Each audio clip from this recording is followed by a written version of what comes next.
Alright, welcome to my look at Bulletstorm. This is a PC version, obviously, because it's in high def. If it's in high def, people, I'm recording it on PC. That's just how it works.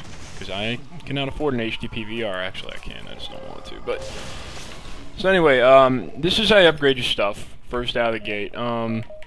There's these little things called drop kits laying around, and your leash on your left hand there, which is obviously taken from Metroid Prime 3 Corruption, right?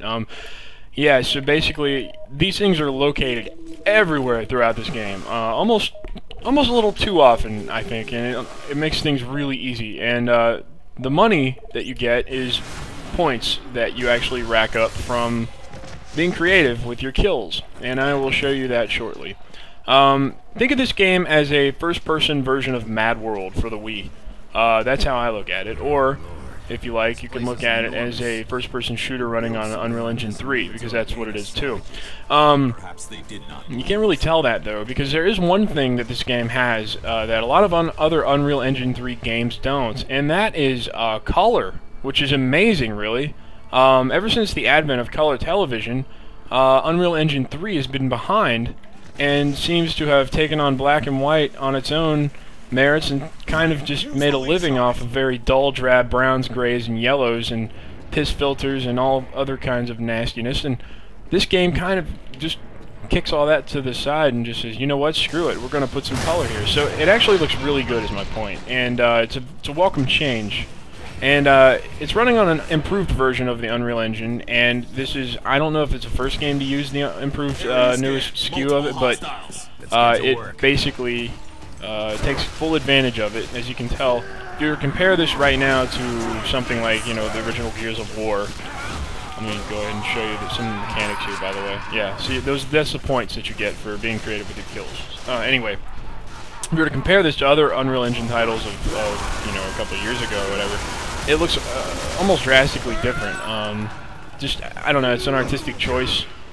You know, that's part of the reason it looks different, is just because of the people that made it. But it has some new tools and stuff for like vegetation and whatnot. It just makes it look really, really nice. So, color me impressed, whatever color that may be.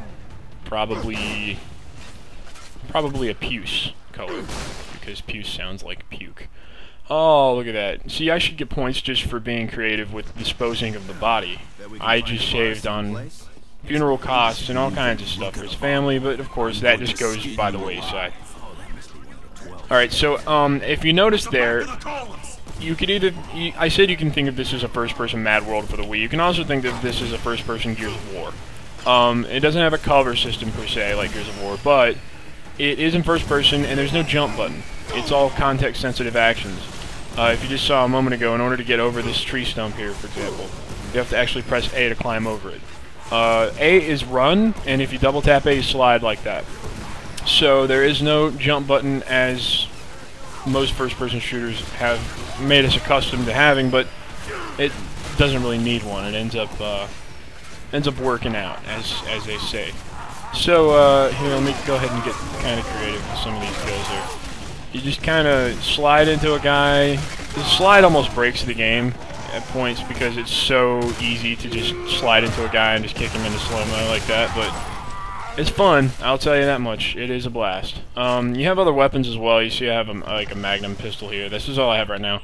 Later on in the game, you have probably the coolest weapon ever, which is my favorite shotgun of all time. It's a quad-barrel shotgun, which is awesome. 4 barrels is, I would think, enough, but you know, there's always room for more. So if Crow Team and your next Serious Sam, your Serious Sam 3 coming later this year, if you want to try to one-up these guys, you know, by all means. As I said earlier, there are too many of these, by the way. So here's another one. If you see here, here's your skill shot database. Whenever you kill a guy, it's called a skill shot. And yeah, you have an entire list with each weapon.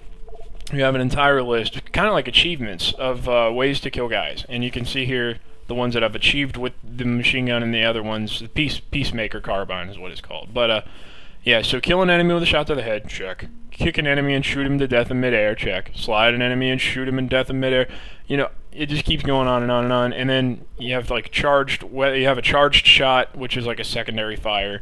And then you have kill a mini boss. There's just general things. Yeah, here's the general ones. You know, like kill one or more enemies using an environmental explosive. That's easy enough. Later on, they have some more, you know, like some more flamboyant, showy ones, like kill someone with the explosion of a newsbot, or kill an entire swarm of electroflies, or kill an enemy using a hot dog cart explosion. You know, just things like that. So, who doesn't use hot dog carts in their games nowadays? It's a shame, now that I'm thinking about it. There's ample opportunity in Grand Theft Auto 4 that was just missed. The hot dog vendors. That'd be so awesome to just go stop to refill your health, and then just... Yeah, I know. I totally agree. Voice in my head. Alright, here's a hot dog cart. There you go. Saw the hot dogs flying everywhere. Oh no. The horror! The horror! Yeah, so I apparently was able to impale him inside the wall, even though I'm pretty sure that's not supposed to happen, but who knows, with Bulletstorm, anything happens. So for those of you who are unaware, this game is made by People Can Fly. And People Can Fly are the developers of a little game back in the day called Painkiller. Very similar type of game, actually, in sort of execution. Not in really execution at all. I'm kidding. It is very similar.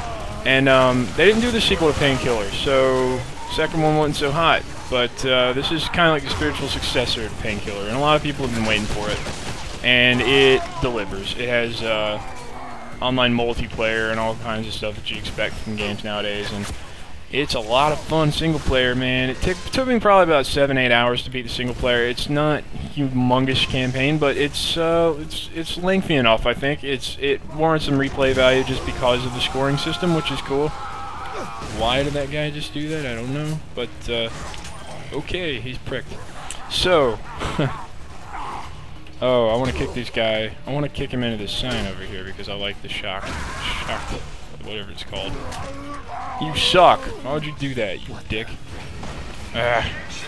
So, also, like Gears of War, it has these little context-sensitive little look here things whenever you have something happening. You remember in Gears of War, you have to hold the Y button for those of you who have played it, and it'll actually just sort of center on, you know, whatever you're supposed to be looking at.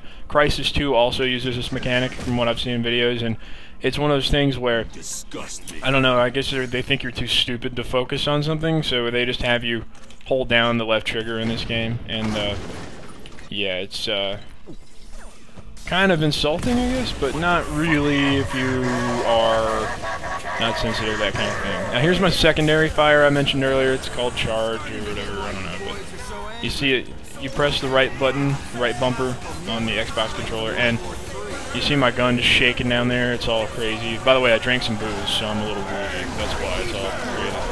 But yeah, so and you get bonus points for killing enemies while intoxicated, which is always nice. Kick him into the sign there. Shocker, I know.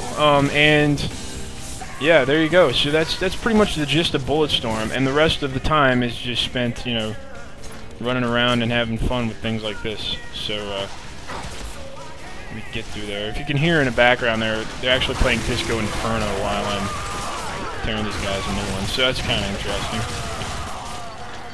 And the entire game has that kind of sense of humor about it, even though the story is actually surprisingly kind of heavy-handed, which is kind of weird. It's kind of a serious story, but it has a real strange approach to it, I guess, with the characters calling each other stuff all the time related to dicks. I don't know what the obsession is with penises in this game, but yeah, it's definitely there, and it's not for kids, I would say, unless you are a kid like I was, which is totally way mature for your age. Then you can just play it, and I have no problem. That's cool. And I'm assuming most kids watching this are of that state of mind. They actually, they just think they are, but you know what I mean. Look out! Oh, environmental, get it? Mental! Haha, like institutionalized, you need to be, you know what I'm saying? We're watching this far. So yeah, this is pretty much Bulletstorm. It's available on PS3, PC, and on Xbox 360. So, until next time, guys, thanks for watching, and take it easy. See ya.